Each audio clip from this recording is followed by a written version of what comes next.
Good evening, everyone. My name is Paul Rawazzi, and I am chairman of the very infant Norton Republican Town Committee. And thanks for coming. I'm hoping that our goal, this is a program we started last month. It's called Focus on Norton. And it's a series to inform Norton residents and voters on what's going on in Norton, meeting with people who serve our community. We'll have one speaker at each meeting to address the range of issues in their departments. Our first speaker in March was Paul DiGiuseppe from the Norton Director of Planning and Economic Development. And our future speakers in the following 2 months are going to be the Superintendent of Schools from Norton and the President of Wheaton College. Both people have a pretty big stake in what's going on in our community. Our goal is for Norton residents to offer the concept to them of open access to public awareness. A healthy democracy demands civic involvement, and our focus on Norton is one more access portal that will do that, I hope. Focus on Norton is about community building. We really want to figure out ways to not only let people know what is happening locally in terms of civic engagement, but get the residents excited about participating and feel like they have ownership and can make a difference in their community. So let's begin, enjoy, ask questions, participate, and spread the word about the focus on Norton. And now I'm going to have our committee member, Nick Schleicher, introduce our guest speaker. Hello, welcome everyone to the Know Before You Go Vote Educational segment sponsored by the Norton Republican Town Committee. I have the privilege of introducing you a very special guest at a perfect time as the annual Norton Town election is scheduled for April 30th. Tonight to speak to us is our very own Norton Town Clerk, Lucia Longhurst. Lucia has been with the town for almost 6 years and plays a vital role as keeper of all of the town's public records. Without further ado, please welcome Lucia.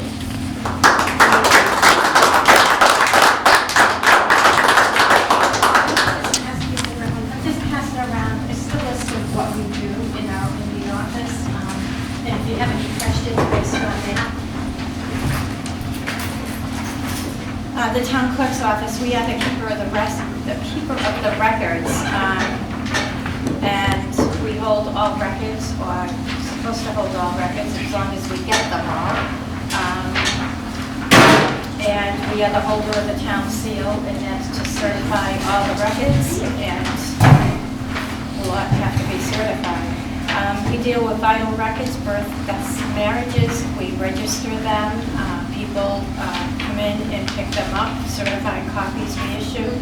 We do marriage intentions. So anybody gets married, you have to file 3 days before. You can pick up your license, and you have to get married within 60 days of filing your intentions. We do dog licensing. We license 1, 2, or 3 years based on the rabies certificate. We do business certificates, and every business, whether in-home or outside of the home, we have to have a business certificate. I officiate weddings, so if anybody ever wants to get married or renew your vows, give me a call. We handle records requests, which we get a lot of records requests. The other things, and probably more important, are the elections. Included in the elections, we have voter registration, we have the yearly census, we run the elections, we organize the early voting, the mail-in ballots, absentee ballots, we do all the logistics for elections. We certify nomination papers, we certify petitions, we do handle the absentee ballots. The town clerk also takes the minutes of the town meetings and submits any bylaws to the Attorney General's office for final approval. Once the residents approve them, if they have to, any zoning bylaw changes, they have to go to the Attorney General's office for approval. And then record the minutes of town meeting. So how about any questions? Any questions regarding elections or? How did the election go in 2024, the November one? Oh, the 2020? presidential? I mean, having to deal with COVID and whatever else. It was very intense. Yeah. It was very, very intense. I'm knock on wood, we made it through without one complaint, which I was very pleased about. We worked we worked 7 days a week, and we were going 10 to 12 hours a day with the mail-in ballots, because the state sent out cards, which I'm sure you're all aware, they sent out cards so you could get mail-in ballots due to the COVID. And so we had received just over 12,000, so we had to mail out 12,000 ballots. And it's not just a question of mailing them out, we have to input them into the state system, that we sent out a ballot. Once they come back, then we have to put them in as received. And then on the election, which they let us the weekend before the election, process them through the machine to get a stop, because there were so many. Is the town election, like you had the charter and the select board election last April, is that tougher than the presidential election? It's a piece of cake. The town is. The town is, compared to the state election. Well, is that because of the pandemic had kind of waned to a certain point? Well, there's, and I'm sure Jay will agree, there's less work. When you're dealing with state elections and primaries, you're certifying nomination papers. When it came a few months ago for the petitions that are going to be showing up, I mean, we were getting stacks of petitions. We have to certify every signature on those petitions. So we get stacks this high, because what they do is they only get one signature on each piece of paper, because if something happens with that piece of paper, if they get to 32 signatures on the nomination, on the petition paper, then every signature is no good. So they go out, just have one person sign one sheet. So we get inundated with a stack this big and certifying all those signatures. So it does get intense. Right, Jay? I would agree. Yes. So I have a little bit of a comment and then a question Sure, that go ahead. are intermingled. The comment is, I was really thrilled today to see your post that for this upcoming election in April, that there will be absentee ballots but not mail-in ballots. Yes. So I don't know if that was your office that decided that or above that, but I'm so glad that that happened. So the question is, how do we know who voted in the past by mail-in versus who voted in person to make sure that they didn't vote twice? Okay, that's easy. So in the state system, you have a category for early voting, for absentee voting, and for whoever comes to the election and votes live at the election. So that with the mail-in ballots, they call them early voting. So when we get, they're in early voting envelopes, and the ballots say early voting on them. So we check them out when they're being sent as early voting, and when they come back, we mark them received as early voting, and then we can pull out reports for each category. So you have a code on those early voting ballots that identifies who they're mailed to? No, it's not, we put in, so William Mark comes in, he gets an early voting ballot. So he comes in, he fills out the application. You have to fill out an application of any mail-in or early voting or absentee ballot. So William fills out an application, and we therefore take that application, we put it in the state system, and he's going to vote. He fills out the application for an early voting ballot. So we take his application, we put it in the system. As you voted, you took out an early voting ballot. So that is all programmed in the state system. So after all the elections, when we pull reports, we're going to see that you and whoever did the early voting by mail, they're coded in we put them in the system that way. There's nothing on the ballot. There's nothing Okay. on the ballot. It's all based on the application. So if people did the application and didn't return them, they basically lost the opportunity to vote? That's correct. Good. Okay. That's correct, yes. That adds a lot of confidence, We'll pull up- because nobody ever wants to talk about that process, quite No, honestly. it- And you haven't been asked about it, but like, you watch any news or any politician or anything, they don't talk about how they tracked all of that, so thank you for that. No, that's fine, that's fine. And you also, just so you'll know, that's all public record, and if you ever wanted to know that, for whatever reason, we can produce those reports for you. Did you vote? Ralph, next. Hi, Ralph. See it, I think it might be a point of information. When he asked that he then gets, he needs to know, for example, and the group and the audience needs to know that when you fill out that form for an early vote, you vote that day. And it's put, that wasn't mentioned, and it's put in the envelope. So if you have a change of heart, you lose. Because if you went one way and changed your mind and wanted to go a different way, you cannot nullify what you did for an early vote. Actually, according to the state law, you have the right to change your mind 3 times. Wasn't aware of that. Yes. So let's say you go to the polls and you checked off Lucia Longhurst and you wanted Ralph Stefanelli, and you get up and you submit your ballot is cast through the machine. No, before you go to, well, okay, so let's just say you bring your ballot up and you see it and you say, oh, geez, I didn't want to vote for Lucia, I wanted to vote for Ralph. So you would go over to the warden and say, I misvoted, I voted incorrectly. So they're going to take your ballot, they're going to spoil that ballot, and they're going to walk you to the check-in person. And you're not going to check in again, they're just going to give you another ballot, and then you'll proceed to check out once you make your errors. And also, if you have, which you probably know, if you have errors on your ballot, if you have a ballot in, let's just take the Board of Assessors, where there's nobody running on the Board of Assessors. So a lot of people, what they're going to see is there's nobody running for Board of Assessors, and it says vote for not more than 3 because they're looking for 3 people, and those will be based on write-ins. So if, let's just say you say, I don't know anybody, I'm not going to put anything down. So when you cast your ballot in that machine is going to tell you that you have a blank vote. And there's something wrong there, that you have a blank vote. So that the person at the voting machine is going to say to you, you have a blank vote. You have the option of casting that ballot or sending it back to you to go back into the booth.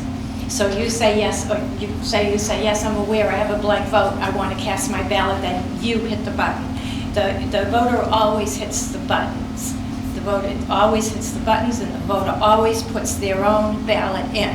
If there's an issue with the ballot not going in, or if the ballot jams, then I'm called and I will go over and I have the key, and I will, while you're standing there, I'll take your ballot out. You can try to resubmit it again. If for some reason it won't go through, which happens, then we place it right with you standing there in the hand count. At the end of the night, we hand count every single category on that ballot. And Lucia, since you mentioned write-ins, and I think I have this right, but I don't know that anybody else really knows this. We'll go with the assessors where nobody's running. So on write-ins, people have to get at least 50 votes, just like they would have on the nomination papers, to actually win. No. No? So somebody could get 3 votes and they're going to be a new Yes. assessor. They might not know it. No, they don't know it, but no, that's true. And actually, I'm going to tell you something, that on write-ins, I'm glad you brought that up, because that can make it very difficult for tallying up at the end of the night, especially when these people put Tom Brady and they put Donald Trump and Mickey Mouse and all that. You know, it does create issues, because that means the ballot did not run through and go through the middle of the ballot machine nicely, that we can just pack up. That means that's another write-in that we have to go through, and it gets frustrating when you've got all those. You've got all those. Right, you don't mind legitimate write-ins, but don't waste your time. Right. Please. So let's just say, for the assessor, somebody writes in Kevin Schleicher. So somebody writes in Kevin Schleicher, somebody writes in William Ma, and somebody, I don't live here, but Lucia Longhurst. So there's 1 vote each. So then let's say 3 more people vote for Kevin Schleicher, and 3 more people vote for you. So that ties you 2 up at 4, and Lucia Longhurst only gets 1. You guys are disqualified because you're tied. Wow. Your Say votes that. don't count. So you would have won the election I win. with less But votes? Yes. If there's tie, then if there's a tie with the amount of write-ins, then nobody wins. So if you have 20 people that get one vote as a write-in for the assessors, They're all disqualified. they're all disqualified. Yeah, so,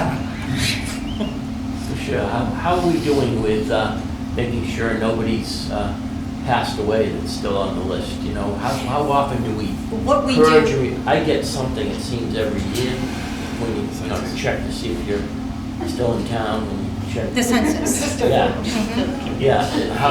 How often Well, do what you come happens? up with What having to happens- take people off the list? What we do is when we get notified by the funeral homes, well, the state, we check our state system every day for new Okay. births and new deaths.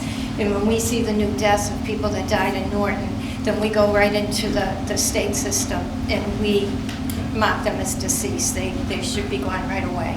They're gone. They're off the voter list. How do you feel about the software we're using?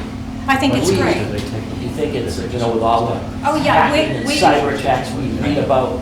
That's not going to happen. Yeah. We're not online for voting. Yeah. We have little, probably 1-inch cards, 1.5-inch data cards that go into the ballot machine. I would have loved to have brought one, but I can't.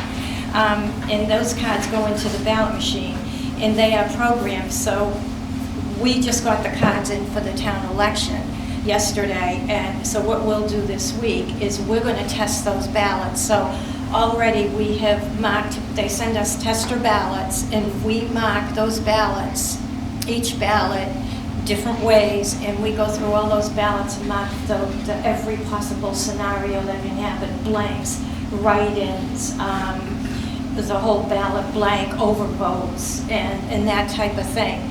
So once we got the testers, we got the cards in, so this week or next week, I'll put a notice out, it's a regular agenda for the testing of the ballots, and we will test those ballots. So we have done a spreadsheet, we've marked the test ballots up, we've done a spreadsheet, so let's just say Kevin Schleicher is on the test ballots and he's got a total of 10 votes. Well, when so-and-so has so many votes on our test ballots, there's so many blanks, there's so many write-ins. So when we feed those ballots into the machine, the cards read those ballots, and at the end of testing the ballots, we run a tape, and those votes have to match our spreadsheets. So there's no way anybody can tie into those, and this is also obviously the way to make sure the cards are programmed correctly. Just as a follow-up question, does every town and city use their own software? Yeah. Would you buy each Yes. town and city buys a software package? Yeah, some have different ballot machines than we have. There's Right. different ballot machines Right, out there. right. And we now use iPads, they're called poll pads, to check in. I'm sure you guys have all seen them at town meeting or elections. You're now checked in with the poll pads. Yes. It's more up to date, it's faster, and Interesting. it's good. If there's somebody that wants to run, and we have to get 50 votes, how many should they get as far as the signature pages? Oh, the signatures papers, you want to get maybe 60, 55, 60. You want to get extras is when you sign papers and you see them coming in, and if you can't read a signature, or if they just put East Main Street, they don't put a number, that's no good. If your name is a junior and you don't put the junior in, your signature is no good. So on 50 required legitimate signatures, is 60 enough, or should they go Well, to it 70 to it 75? depends. or- Well, I've never seen it before that way. Go ahead, Steve. On my last election for the planning board, I got, I think, 70 signatures, and I think I just had Really? validated about 52 or something like that. If Yeah. we like to, we certify right away. I don't keep Yeah. them hanging, so we can let you know. And if they don't have enough, then we call them and tell them to hit the Get streets back out again. there? Get out there, Okay. yeah. Do we handle a lot of absentee ballots in the general election? Not too many. too many, no, not too many. No, the absentee ballots are mainly for those who are handicapped, who Military. are going to be aware in military. But the state allows us to be a bit flexible on those. Yeah, but there's no early voting. The state is probably going to come.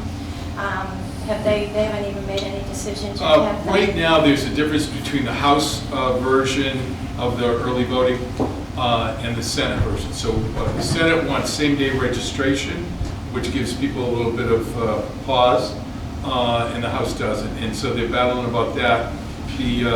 In same-day registration, I mean, it's like, how do you validate anything? You know, there's questions to that. So the question I have, and I don't know how big your list is, but inactive voters.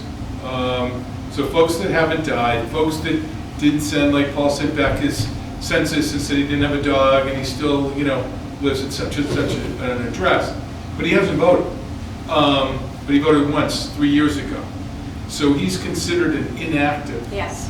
And that's a category in itself. The inactive is that we pull a list. I'll pull a list.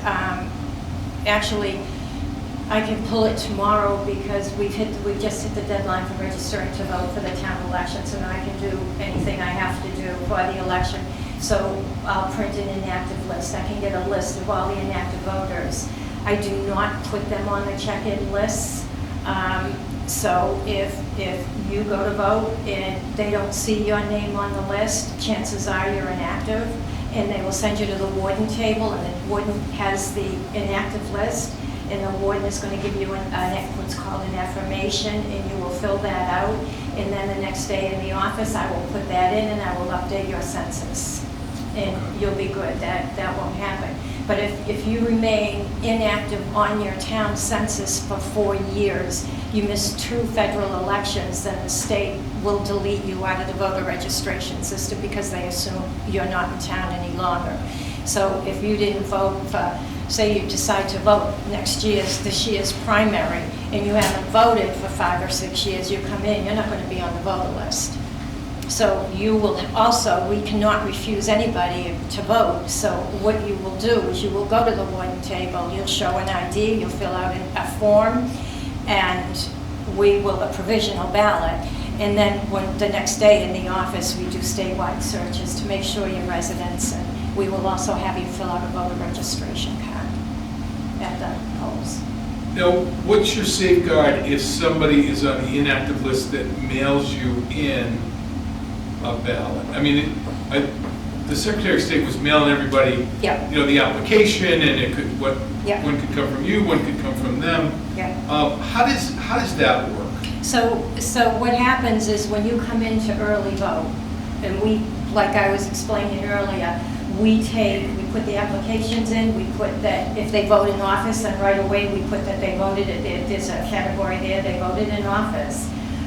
If the ballot is mailed, the ballot comes back, we mark in the ballot as received by mail. And so when we print, or on the poll pad, so Jay Barrows goes and says, haha, I did an early voting ballot, and you go to vote again at the polls. When they put in your name, it's going to say that you voted by early voting. Okay. Okay, so you're not going to be able to You'll vote get again. twice, you'll get two No. chances. Have you done anything with the rumor that the election may have been ripped off in certain areas by, it's never been proved, but how do you attack that rumor? How do I attack that rumor? By saying there's no way anyone could hack in there. How are they going to hack in? If somebody's going to hack in there, it's going to be your poll workers or your town clerk, and I'm sure in heck not going to do it. What's the purpose of it? I'm thinking of the mail-in, where the state literally blasted out. Yeah, the cards. The ability to vote, and that's where the rumors started that people were. No, if they're putting in the cards and doing their job and putting in the cards, once the cards are received, so Ralph Stefanelli sends us his little postcard that he wants to vote for all elections this year. We go into the state system and we put Ralph Stefanelli in there and we check off that he wants to vote every election this year. So you're in there to vote every election this year, and when we get the ballots for each election, we automatically send you the ballot. If somebody puts in, they only want a ballot for the town election, we will mail them out the ballot for the town election, but they're going to have to go to the polls. They go to the polls for the other two state elections. But I was never aware of the fact that an inactive voter list was available Yeah. to peruse and maybe get on the phone, like we used to dial years and years ago, and call those folks up and say, hey, you're inactive, are you aware of it? Because if we leave it up to the town clerk, we've added, it's not in your job description. So is that list available that says, these are the people who are yes, it is. inactive? Yes, it is. And we can request that list? You can request that list. That's it, thank you. You can request that list. We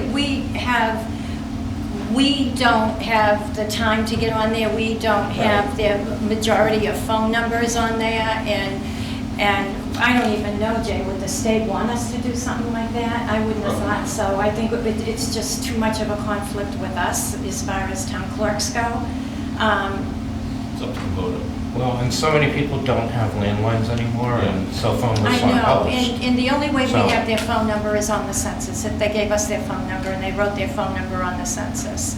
And I don't know how many people who are inactive would like the town to know. If they're inactive for a reason. Right. Don't they have Right. privacy? They're inactive because they're not voting.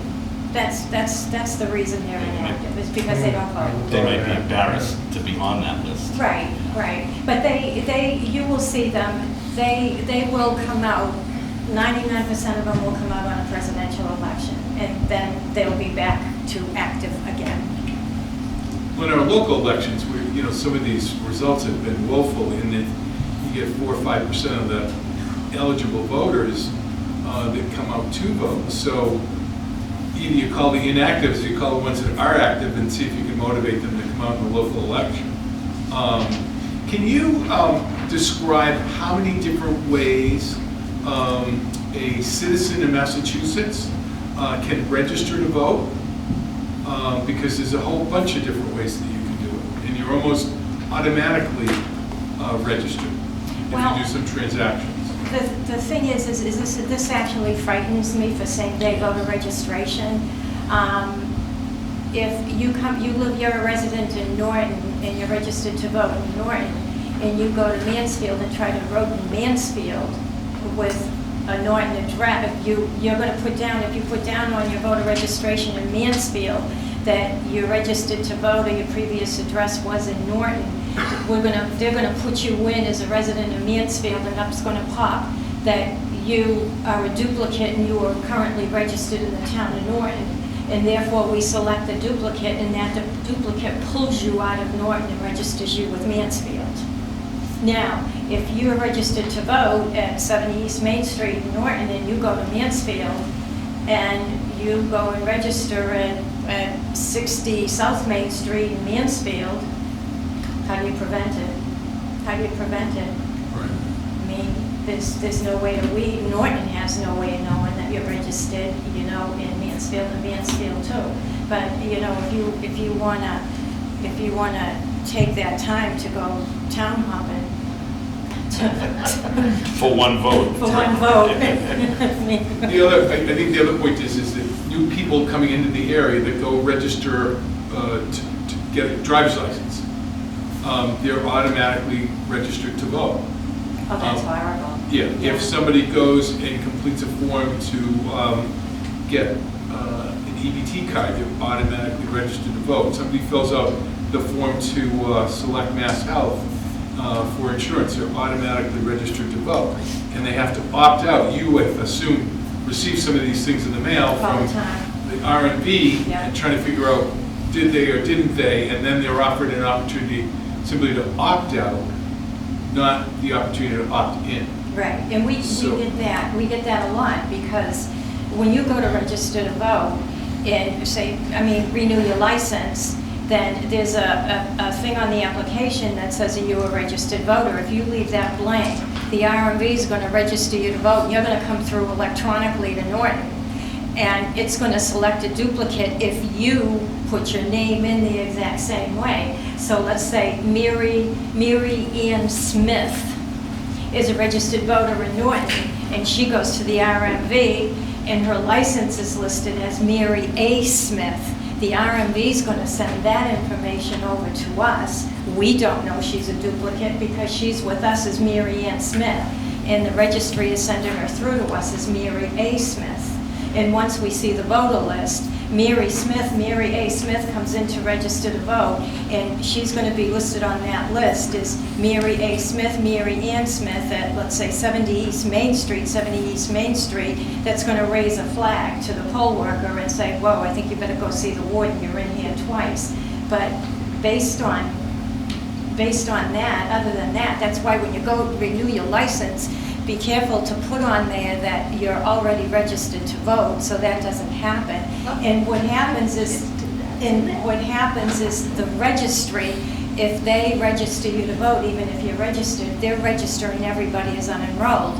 And we get phone calls, so when they come through our system and we register them because their names are a bit different, we have to send out acknowledgement notices, and we get phone calls saying, hey, I'm a Republican, and I just got a thing from you guys saying that I'm unenrolled. What are you doing? You know, and it's not the town clerk's office, but like Mass Health and the RMV, this is what's happening. So it doesn't help us. And so a lot of these things have happened like one cut at a time, right? You just keep making these little tweaks, and right now we're in that in-between time where the House and Senate are debating, you know, what we should do with all the things that we did for COVID. And something will happen, definitely. But, you know, over the last decade, these things have kept entering and causing great angst to our town clerks and the folks that work at the polls. And so you can see when there's a long line, you know, out the door during a presidential election, and everybody gets a little stressed out because it's difficult to, you don't find this stuff out until somebody shows up. And it's a kind of a one-off thing. It's like if they have your medical record run when you go to the emergency room, it's a problem, right? So it's the same thing with voting, and it's very hard to always have that list ready to go because it's constantly changing. That was my question, actually, if I could. How many trips to the warden's table on average are occurring during like a statewide or a presidential election? Because there are lines. There are a few lines. I always have like 4 people there, 4 wardens there, because you know, because of it at the big elections. But town elections, we don't get big turnouts in town elections, you know, but it's not that much in town elections.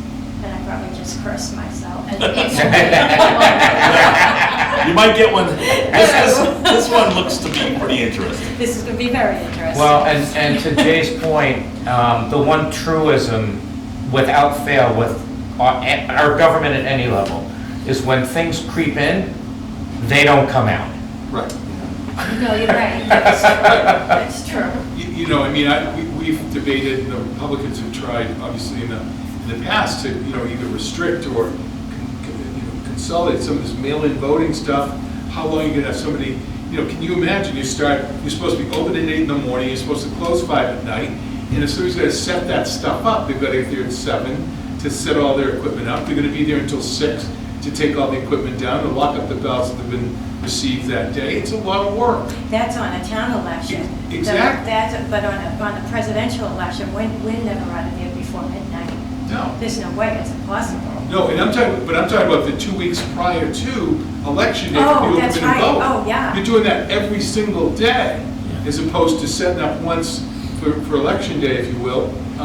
So we're asking the town clerks and we're asking communities to pay for all this stuff.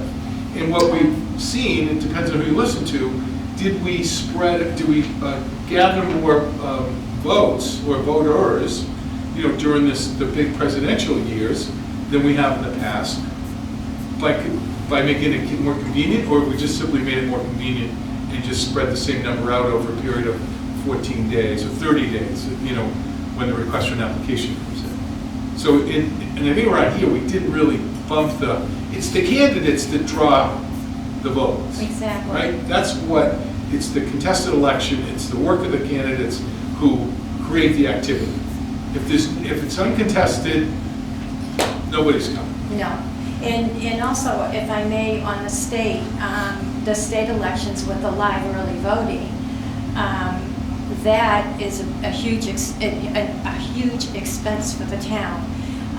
The early voting from the presidential election with almost 14,000 registered voters in town, and with the mail-in ballots, we had 7 days of early voting for the primary, and we had 14 days for the presidential.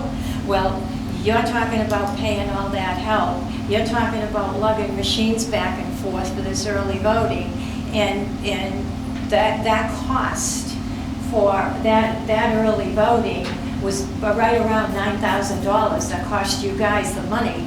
And the thing of it is that by mailing out all those cards to every registered voter, we only had 1,300 live early voting for the primary and the state and the primary for the presidential election. So all that money was totally wasted. But I think Bill Galvin doesn't care. Right. He just, that's what he wants, give him every single opportunity. Right. And the expense, the money the town's paying is crazy. Because of it. Before the meeting started, you had the data, registered voters, and how many residents we have roughly?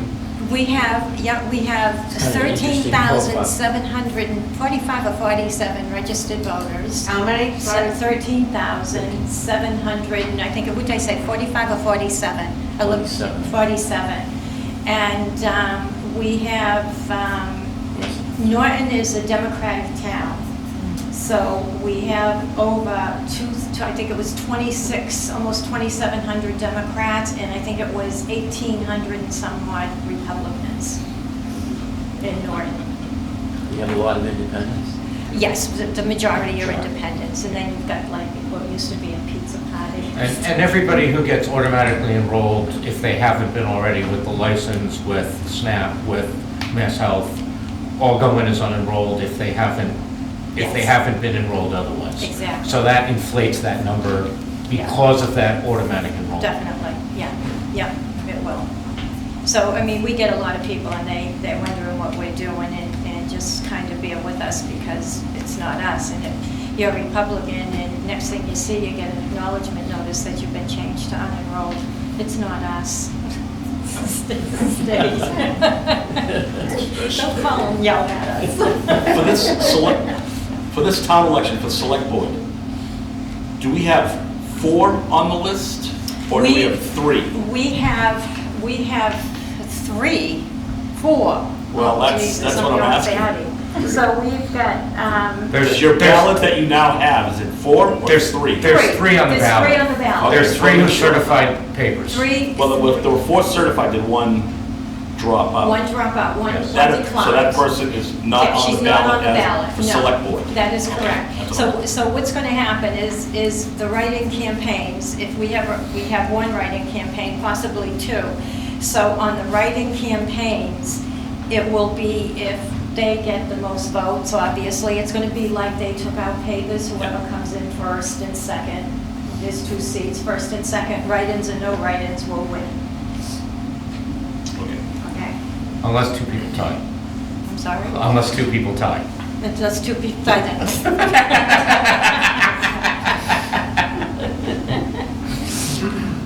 How many do you expect out of 13,000? Well, I ordered 2,000 ballots, and what has transpired in the past several days, I called today and ordered 3,000 more. Sorry about that. Yeah. I just want to be prepared, and Yeah. we never get a big turnout, but I think we'll have a good turnout, Right. a decent, for a town election. Now, this is just opinion here, that just for an election this year with really no issues like the town. Well, I wanted to ask you about the town hall. The town hall is the senior center and the athletic fields are all decided. It seems like all the things are decided. It's going to be, I don't know, what do you want to call it, personality election. That's just an opinion right there. Well, the elections, personality True, contest. but I mean, there's no I don't know. real issue. But I don't think I'd stick with that. I mean, I think it's all what they're gonna do for us also. Okay. You know, but I mean, I don't know. Well, What- you know? How is your record keeping right now at the old place compared to what are you going to get hopefully at the new place? Our record keeping right now, and I can't lie and I won't lie, I have very minimal vault space, which I keep the ballot machines in, and the vital records in. As far as ballots are supposed to be kept for 2 years, they're down in the basement. They can't be, there's no place to lock them securely. I have records that, I have no file cabinets. I've got records that are in piles in alphabetical order, so if somebody calls and wants something, then I'll just go through these piles in alphabetical order. The town clerk's office, if you want to come in and see. Oh, yeah, I know. Lucia, I did see it, and out goes the space heater, I hope, when you get a new town. Oh, it will go, the space heater Goodness. will go. They have space heaters. I've seen downstairs. Isn't it awesome, huh? It's a dungeon. They killed a rat down there a couple of months ago. Only one? Yes, I know. Was it a Is deer it or even an on our arm? birth certificates? Those are the problem. We want to know, was it a deer or an arm? I don't know. Kind of like go down there and cringe. Will you get enough space at the new place? Yeah, we'll have a decent office, and they're giving us our own vault. We share a vault with the treasurer's office, and ours is very minimal and narrow. You can't fit 2 people side by side in that space of the vault. So, just out of curiosity, like many years ago, I had a job where one of the things I had to do was send in requests against a state grant, and the volume of paperwork I had to send in was absurd.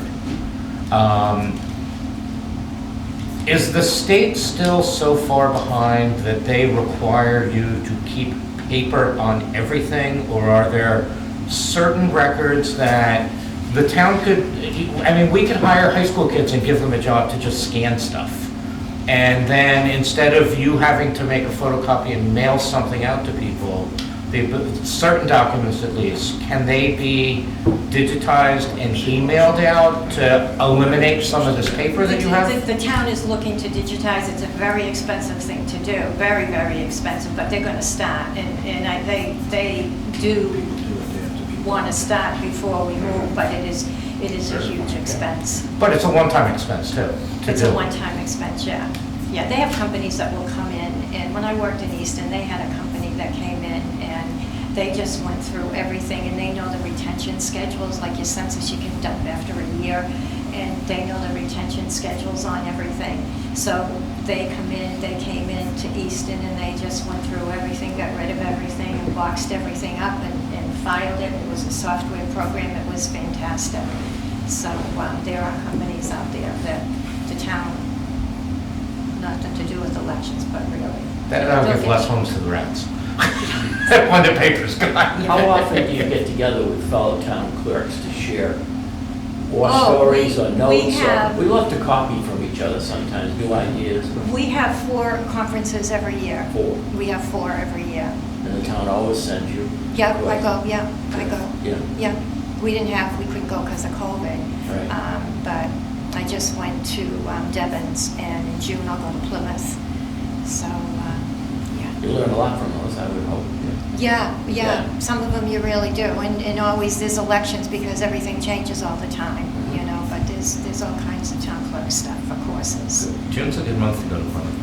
I'm sorry, a good month, I know. I know. You glad COVID's over?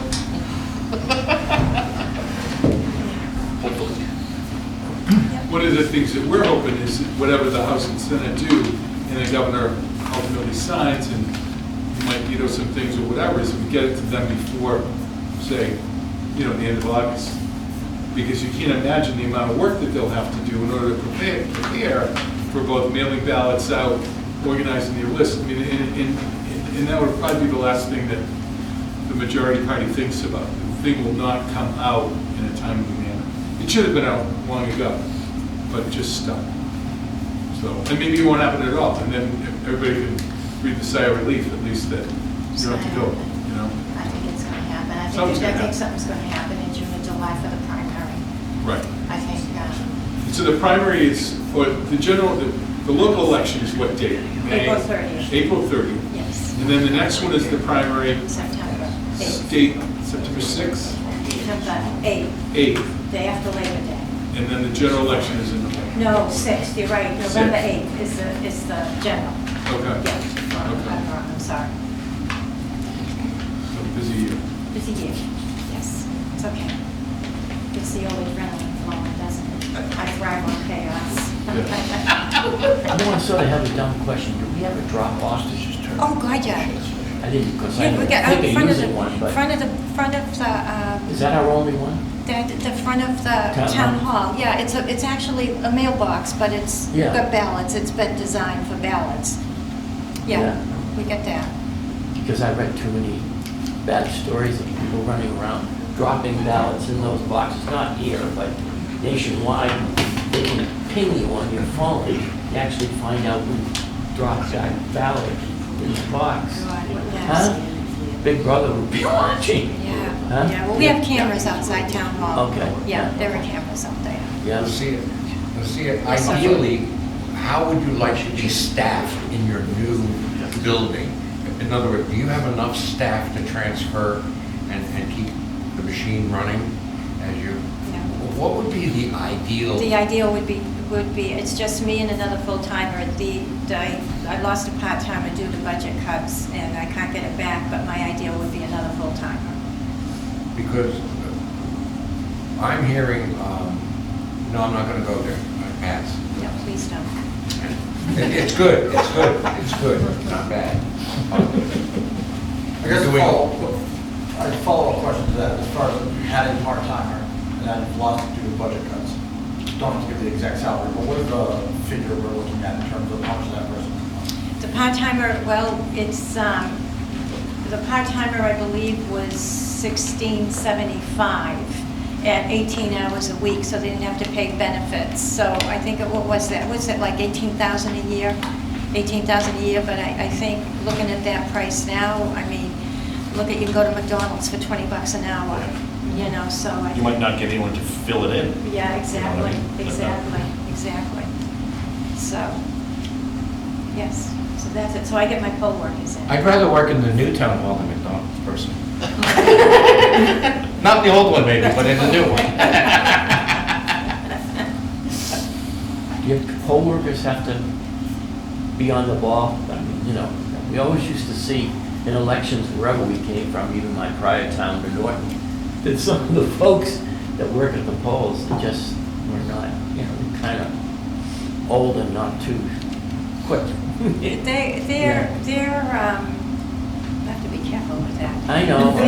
They're good. I have a fantastic, hardworking group, and I'm very, very fortunate, and I'll tell you, during the presidential election, I'd have been lost without him, and I know I'd be lost without him come the state with the mail-in ballots. A few of them were so fantastic, and they formed an assembly line with all those thousands of ballots coming in, and I'd go up and say, "How you doing?" And they'd say, "Go away, we got it." And they did absolutely fantastic. It was good. Yeah, I'm fortunate. How we doing? Any more questions, everyone? Or? So glad. Really, it's been an hour? Thank you for all coming. Spread the word, would you? Hey, thank you, everybody. Next I hope month. everybody gets out and votes. Thank you. Anybody that's not on our mailing list, we'll take the email address down and keep you posted at the next meeting. But there'll be the school superintendent here in May, whatever the second Monday in May is, and then President Week. We're going to take some time off and resume things in September and October after our June meeting. So. I just want to say thank you very much, everybody, for having me. It's been a pleasure. Thank you. And Thank you. I also want you all to know that if you ever have a question, no matter what it is, we're there, and we do what we can to help. We do our best, and if we can't help you, we'll find somebody who can. this. And thank you for all your time and No, taking all my my pleasure, questions. my pleasure. Okay. Thanks. Thank you. Thank you.